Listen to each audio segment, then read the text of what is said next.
मैं विकास कुमार काका Stewart channel में आपका स्वागत करता हूं और आज हम पढ़ेंगे मौर्य वंश के तीसरे महानतम शासक सम्राट अशोक के बारे में।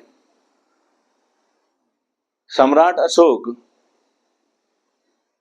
के व्यक्तिगत जीवन के बारे में पहले चर्चा हम करेंगे, उसके बाद उनके राज्याभिषेक के बारे में बात करेंगे, उसके बाद कलिंग विजय और कलिंग विजय के बाद नाम मात्र के बौद्ध से उन्हें धार्मिक बौद्ध होने तक की कहानी, यानी सम्राट अशोक के उत्थान से लेकर पतन के कहानी की बात हम इसमें करेंगे।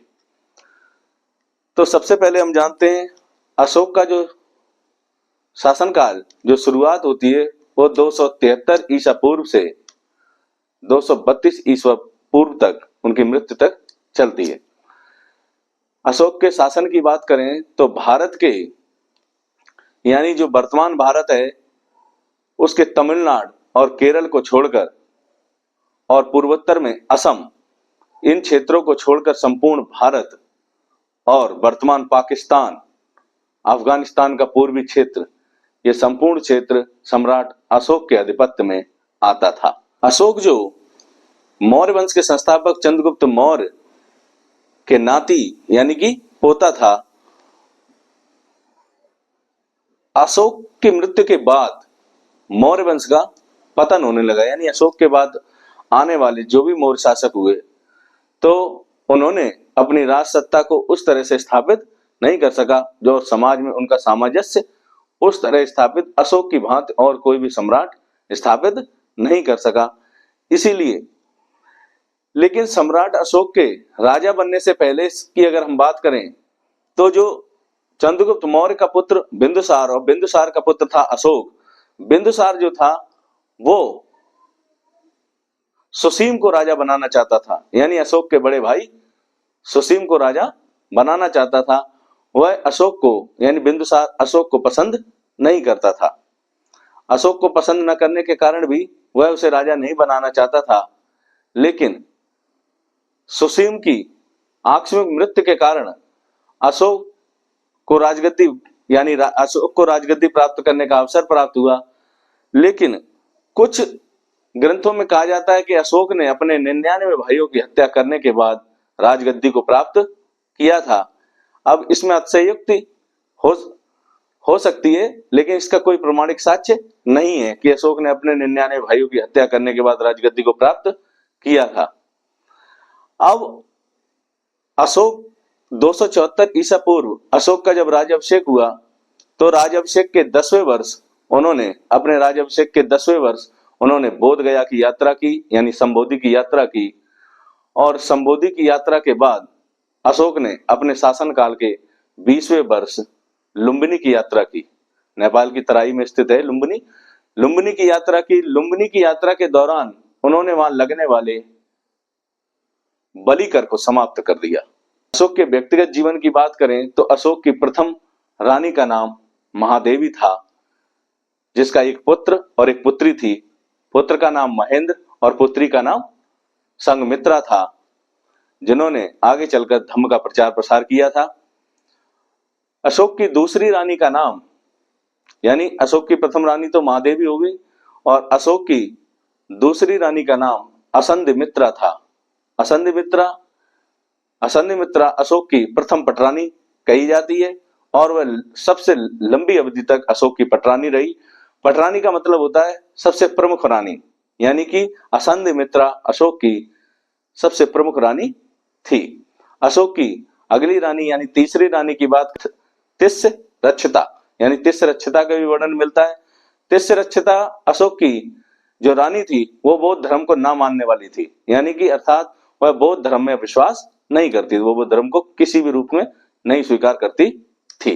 लेकिन अगर अभिलेखों में बात करें तो एक और रानी कारवाकी का जिक्र मिलता है।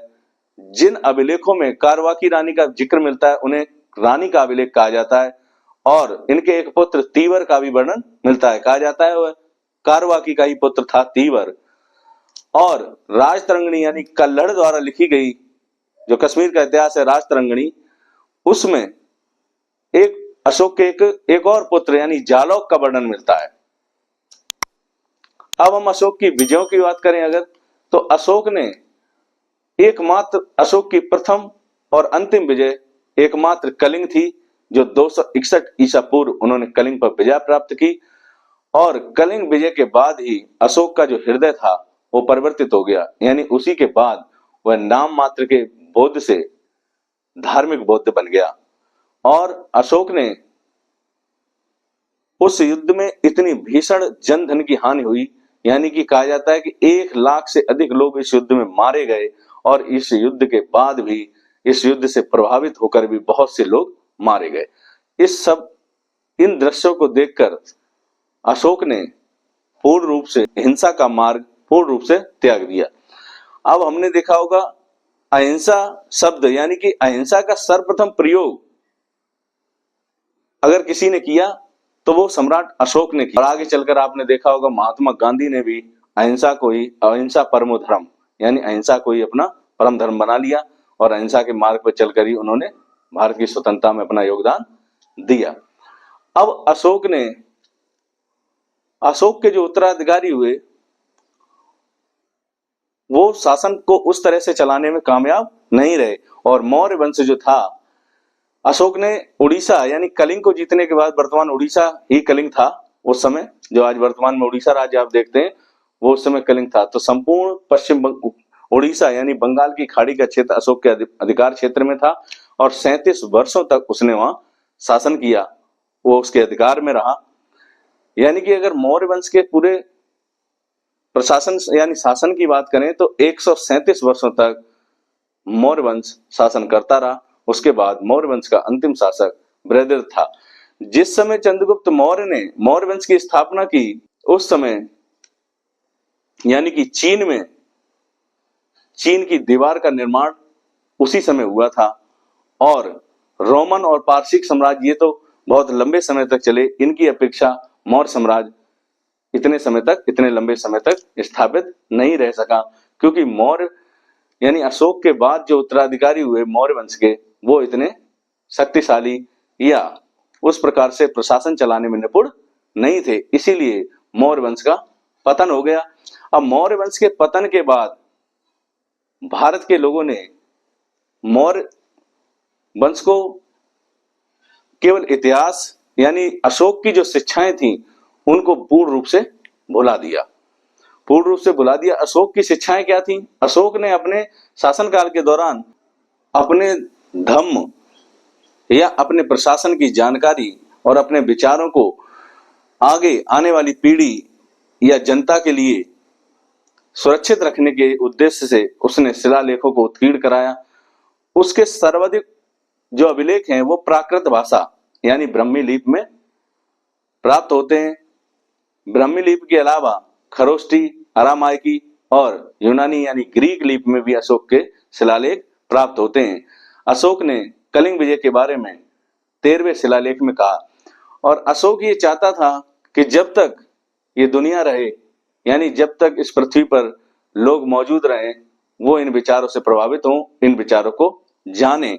लेकिन आपको पता है कि अशोक के अभिलेखों को 19वीं शताब्दी में जेम्स प्रिंसेप ने सर्वप्रथम पढ़ा, यानी कि इससे पहले 19वीं शताब्दी, आप ये अनुमान लगा सकते हैं कि 232 ईसा पूर्व अशोक की मृत्यु हो गई, और उसकी मृत्यु के इतने वर्षों बाद भी लोग उसके अभिलेखों को न पढ़ सके, यानी उसके विचारों को न जान सके, उसके विचारों से प्रभावित न हो सके। जब उनको पढ़ ना सके तो हम उनको जान कैसे सकते हैं, यानी कि उसमें क्या लिखा है, उसके क्या विचार थे, किस प्रकार का प्रशासन था, जनता के हित में क्या किया या क्या करना चाहता था, या क्या क्या उसने किया लोगों के हितों में, उनके हितों के धर्म के संबंध में उसने क्या विचार प्रस्तुत किए, उनके बारे में हमें जानकारी नहीं हुई। यानी कि अशोक की मृत्यु के बाद धीरे धीरे मौर्य वंश का पतन होता गया, और पतन के साथ साथ लोगों ने यानी प्राकृत भाषा का धीरे धीरे लोप होने लगा, प्राकृत भाषा धीरे धीरे समाप्त होने लगी, और धीरे धीरे अन्य भाषाओं का विकास होने लगा। इस बदलाव के साथ ही हमने सम्राट अशोक के उन शिलालेखों को भी हम न पढ़ सके, और 19वीं शताब्दी में आकर जेम्स प्रिंसेप ने सर्वप्रथम उन अभिलेखों को पढ़ा।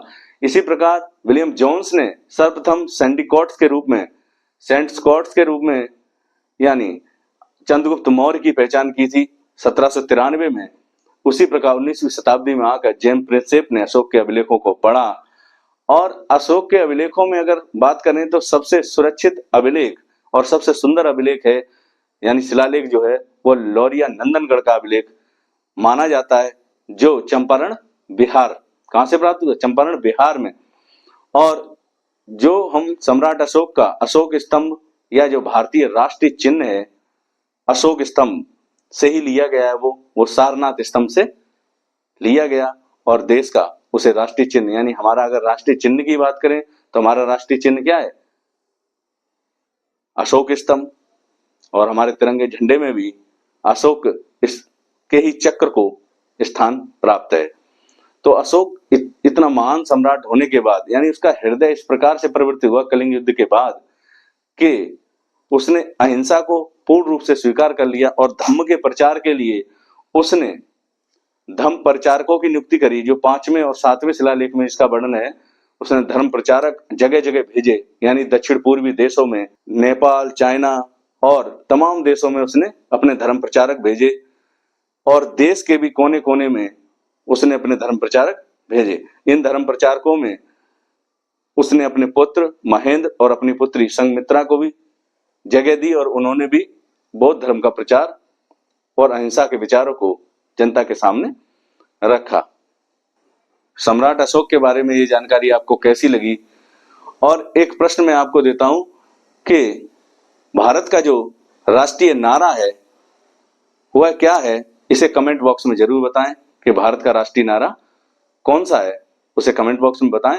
और ये वीडियो आपको अगर अच्छा लगा तो लाइक करें और चैनल को सब्सक्राइब करें। धन्यवाद।